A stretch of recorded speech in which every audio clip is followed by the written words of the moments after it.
they call the Ingamasi Squad that will carry out the act of suicide bombing or within social gathering just to wreak havoc and to show that they are still existing as a fighting force. The incident is believed by the military authorities to be linked to the presence of ISIS core directives in the region, which has been supporting and directing affiliated groups like ISWAP and Boko Haram.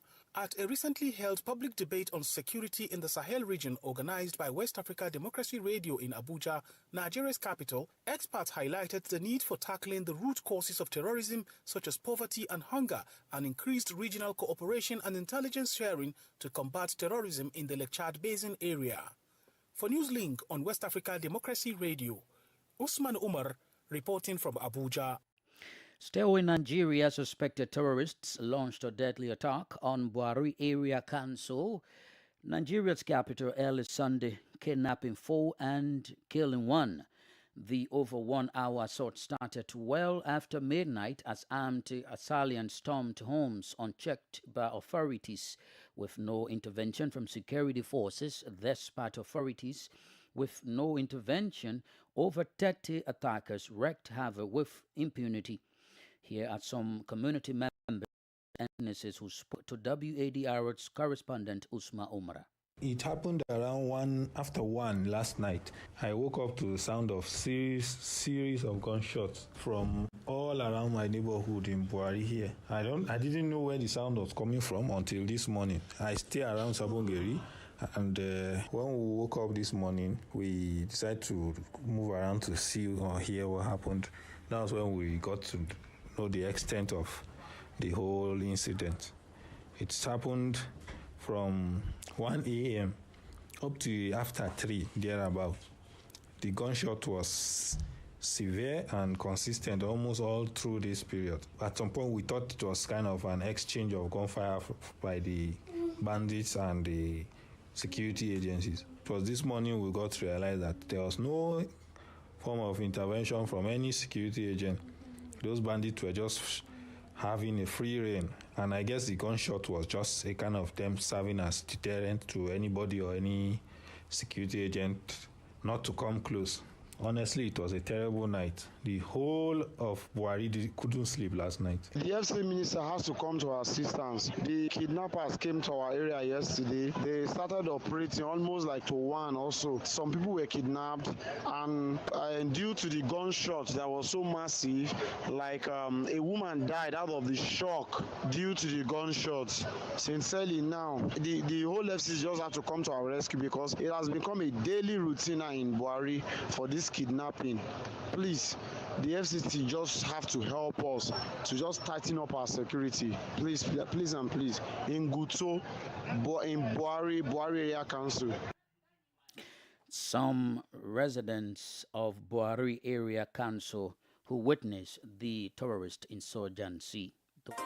More stories coming up on West Africa Democracy Radio. Newslink continues. We now move to Cote d'Ivoire, where the government is strengthening its fight against terrorism. The country has just renewed its security partnership with the African Union. This follows the visit of Bankole Adeoye, the AU Commissioner for Political Affairs, to Abidjan, and the International Academy for the Fight Against Terrorism. Oge Oberika has the details in the following report. At the end of his visit, Bankole Adeoye, the Commissioner for Political Affairs of the African Union, announced that security cooperation between the African Union and the Jackville International Academy for the Fight Against Terrorism will be strengthened. The African Center for the Study and Research on Terrorism, which is part of the African Union, will now work together with the Ivorian Academy to combat terrorism and violent extremism.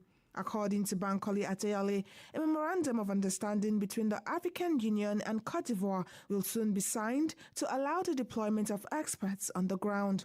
He also added that his visit aimed to gain a deeper understanding of the Ivorian Counter-Terrorism Academy to explore similarities with the African Union Center responsible for fighting terrorism. The Jackville International Counter-Terrorism Academy was inaugurated in June 2021. It aims to be a reference point in the fight against terrorism in Africa. The academy focuses on training special military units based on intelligence sharing and training magistrates to manage all aspects related to terrorist conflicts. Oge Oberika reporting there. In Liberia, former President George Weah has criticized the performance of the recently elected and sworn-in Boakai's administration.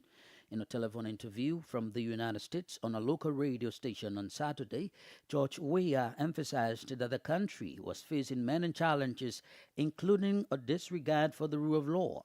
He urged the citizens not to hesitate to voice their grievances, but stressed that this must be done in a manner that does not affect the peace of the country. Liberia is our country, and I think what we need to do is to let our partisan know that we stay alive, and there's the way. The CDC way is the way. We need to move on with our country. But what I wanted to do is to be peaceful and carry on our mandate. People that don't understand, they're not even organized. Those are the people that came back. And then I think what we should strive for is for our country to survive. And that's why we promote peace in our country. For so many years, we've been promoting peace. And people that brought war still continue to have the face and idea of discrimination. This is wrong, and we will not sit as citizens of this country. I was in opposition before. I faced this thing before, and then of course I'm in opposition. We'll put check to that. The international community that were reminding us to make sure that we don't break the rules and regulations. They are still there. And we have to respect the laws of the Republic. That's what we did. When I was in power, when they tell me that, no, this is a tenure position, you cannot move the person until the tenure expires, so be it. That's the law. We can break the law. So I hope that the government will take heed. It's important to respect the law of the Republic. We're not a democratic period, so we need to respect the law. All we look for is to respect the law, and that's what we did. He's former Liberian President George Weah. To more news from Liberia, Sierra Leonean Immigration Chief Colonel Osin Canning has underscored the need for the launch of a regional biometric system to facilitate free movement and regional integration of people in the West African sub-region. A protocol agreed upon in 1979 sets out the free movement of persons, residents, and establishments. Further spelling out how the free movement zone should be implemented in the region, but such protocols continue to face numerous challenges. WADR's Darlington Pogba reports. Speaking during the graduation ceremony of 180 in-service immigration officers in central Liberia, Colonel Alosini Canning said the introduction of the West African biometric identification cards will help improve security, minimize fraud, and enhance the free movement of people in the sub-region. He noted that currently, member states are struggling to implement the protocols, especially for long-term residents and those trying to establish a business. He stressed that individuals trying to cross the border also face harassment, among others. The biometric ECOWAS card lasts for 1 year. It is renewable annually. They enhance security. The biometric cards are designed to be more secure, less prone to forgery compared to traditional identification documents. This helps in combating identity fraud, enhancing national security, improving integrity of personal identification. One of the primary goals of NDIC is to facilitate easier and more secure movement of people within the ECOWAS region. Additionally, the Commissioner General of the Liberia Immigration Service, Stephen Zago, highlighted the importance of empowering the country's security sector through training and budgetary allotment. He called the undergraduates to remain professional and contribute to the nation-building process through their effective provision of security services. Together, we can make the LIS the unit that we want to be. We knew that when God involved, we got everyone on board. LIS, the UNDP have been involved. UNDP conducted a test for LIS officer to guard promotions. That test was conducted 2 years ago. Furthermore, Liberian authorities also expressed their gratitude to partners like the United Nations Development Programme for their ongoing support in strengthening the capacity of the security sector. For Newslink on West Africa Democracy Radio, I'm Darlington Pogba in Monrovia. Let's now take you to the Gambia, where cement importers have accused the government of favoring a specific business at their expense. This follows a new government directive that significantly increases customs duties on cement importation. The policy raises the cost per bag of imported cement from $85 to $185. Importers have called on the authorities to reverse this new customs duty policy immediately. The chairperson of the cement importers is Sheikh Cham. He addressed the press, urging the government to reconsider its decision. The policy risks a border trade conflict with Senegal, a crucial partner supplying electricity, construction materials, and security, amongst others. The government is wrongly advised to stop Gambian youths from doing cement business and making thousands redundant. Gambia should be for all Gambians. Justice for one should be justice for all. And we should practice free market trade. So we are calling on the government to assess its policy, patronize fair trade and support competitive market. We further demand an economic impact assessment and hold responsible officials accountable for anti-business policies. Last year, we imported a total amount of 619,498.92 tons from Sahel. This figure excludes the amount of cement that was imported from Saposim and Dangote, respectively. What we would also like the government to look into is the consumers, to prioritize the well-being of the Gambian consumers and Gambian business. Therefore, I will conclude by saying the directives that the government has taken patronizes the interest of a single individual over the economic well-being of Gambians, risking high prices, reduced supply, redundancy, and strained trade relationships. He is Sheikh Cham, the chairperson of the cement importers in the Gambia. You are listening to Newslink here on West Africa Democracy Radio, broadcasting from Dakar, Senegal. Here is a reminder of our top stories. Mauritania's incumbent President Mohamed Ould Al-Ghazouani takes early lead after Saturday's pause. Resurgent terrorist attack in parts of Nigeria sparked fears among residents areas following a series of suicide bombings over the weekend. Côte d'Ivoire renews its security partnership with the African Union in a bid to strengthen its fight against terrorism. Still ahead in the news, Ghana is expected to receive third tranche of the IMF's $3 billion bailout on today. We have the guest interview, press review, and sports news. Please stay with us. West Africa Democracy Radio. It's you speaking. Remember, we are streaming live on Facebook, WADR English service, and on YouTube at WADR. Let's now head to Ghana, where the country is expected to receive the third tranche of the IMF's $3 billion bailout later today, after the executive board of the Bretton Woods institution approved a $360 million payout to the country.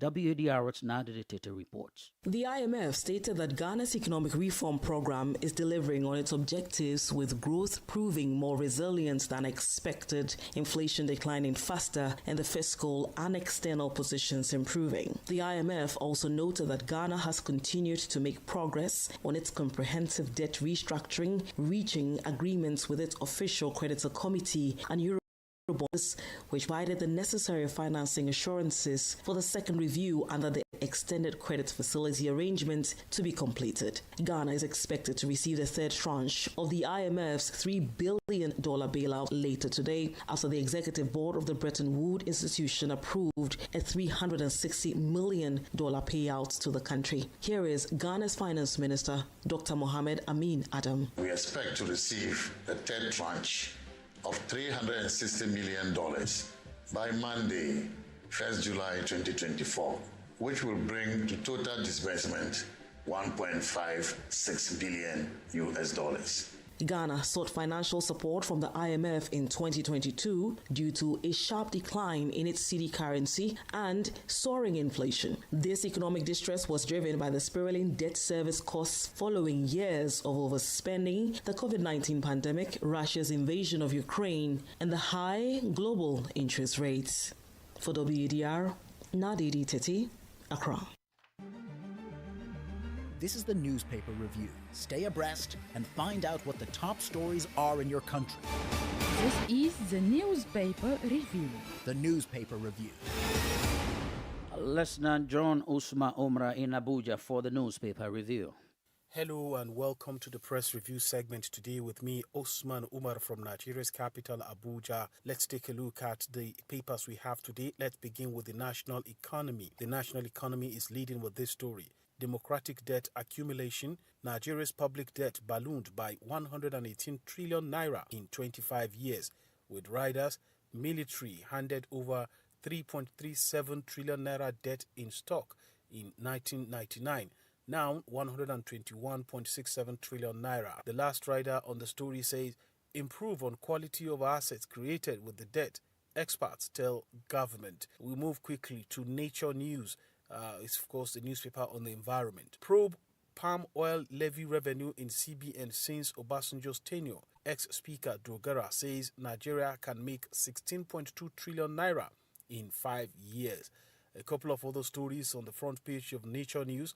Food crisis. Medical doctor warns on danger of rotten tomatoes consumption. Of course, the prices of tomatoes recently skyrocketed, and a number of households have resorted to consuming what has been termed rotten tomatoes. Medical doctors are warning on the health implication of this very habit.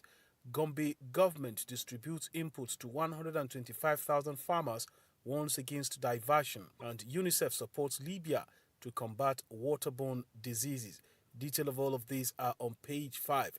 We quickly move to Blueprint newspaper. Purveyors of Goza bomb attack will pay heavy price. This is coming from President Tinubu as he assures that all those who are caught red-handed in the Goza bomb attack over the weekend will pay heavily. Northern governors rally support. Ndume harps on God's grace.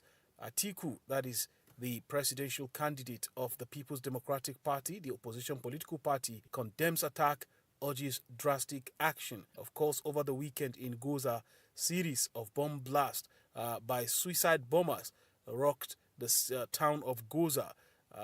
People coming back from a wedding ceremony were victims, and in the process of taking them again to the hospital, another bomb blast happened, and a couple of people were declared dead, and quite a large number of others declared wounded and are receiving treatment. We also now move to Daily News Hub. Daily News Hub is also leading with the story from Borno State. 24 female suicide bombers still prowling in Goza. Authorities cry out. With rider, confirmed 4 exploded Saturday, 2 arrested on Sunday. Military imposes curfew on Goza local government headquarters. Other stories from the front page of Daily News Hub. Nigeria Drug Law Enforcement Agency NDLEA intercept 7.35 billion naira codeine consignment in Port Harcourt. And this is the much we have for you on today's edition of Press Review with me, Osman Umar, from Nigeria's capital, Abuja. It's back to you in the studios. Thanks to Usma Umra for the press review. Politics, analyses on major news, social matters, and all. This is A Guest. Our guest this afternoon is Dr. Maja Peters, a security expert who speaks about the resurgence of Boko Haram terrorists in Borno State, northeast Nigeria. It's true that we're having a resurgence of violent extremism, and what is happening is that over time, everybody has come down around issues of violent extremist groups. Nobody is talking about Ansaru, nobody is talking about Al-Qaeda, nobody is talking the Maghreb, nobody is talking about Boko Haram, nobody is talking about ISWAP. Everybody now is more focused. The issue of safety and security in Nigeria has moved to kidnapping, abduction, and banditry. And within the scope of banditry, abduction, and kidnapping, there is no hierarchy. Everybody controls his space. So most of these people who are leaders in violent extremist group are losing their grounds. And they realize that what is happening now is not backed by ideation, it's criminality. So that means they might not have achieved what they want and they have fizzled out. And because a lot of them have already been listed by government, so nobody is talking about either amnesty, nobody is talking about reintegration or insertion into community. So the only way to get relevant is to regroup and see whether they will have a last attack or negotiation.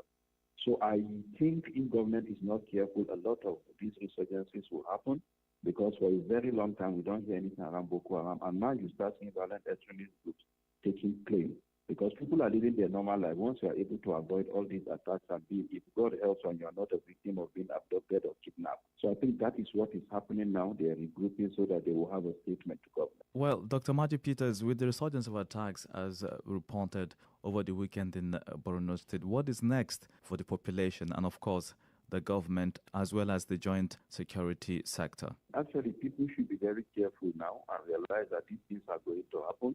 We should go back to our factory setting of being careful about crowd. Then the government need to come back with issue of trying to check people who go around with explosives, flagging, scanners, and all of that should happen. Then the government should activate their intelligence agencies to look at where are people making explosives, what are the radicalization traces that they are seeing, what is the number of people that are the influx of new people that are coming into the environment, what is the settlement and the movement pattern. Government security architecture need to integrate a lot of all of this, and the community security early warning structure need to be integrated into the whole system as well. Dr. Maji Peters, a security expert, in conversation with my colleague Abdullahi Hassan. Now, in the world of sports, Cameroonian footballer Landry Ngemo tragically died at the age of 38 in a road accident near Yaoundé. He scored 3 goals in 42 appearances for his country. The incident occurred a few kilometers from Yaoundé when Ngomo's car, driven by his chauffeur, collided with a sand rock. Both Ngoma and his chauffeur died on the spot. We have come to the end of this edition of Newslink from West Africa Democracy Radio, broadcasting on 94.9 FM. Thank you for listening, and many thanks to Krista Mukidi and David Vincent for the technical assistance. Do interact with us via our social media platforms, X formerly Twitter, Instagram at WADR News, and on Facebook, WADR English Service. I am Augustine Cully. Good afternoon. And many thanks to you for listening to Newslink via Hot 104.3 FM, New Me FM 94.0, Hilltop Radio 104.7 FM, and Veritas Radio 102.9 in Banjul, the Gambia. We also appreciate our listeners in Liberia via Alternative Youth Radio 98.9 FM, Lofa County. Radio Kagama 94.5 FM, Nibe County, DCN Radio 91.3 FM, Riverside County, Wakat FM Radio, Banga, Liberia, Radio Baf FM 91.3 Sierra Leone. For you listening via Radio Pad 95.1 Damango, Savannah region, and on Royals FM 104.7 Wenchi, Ghana, we say a big thank you. Remember, West Africa Democracy Radio is all about you, your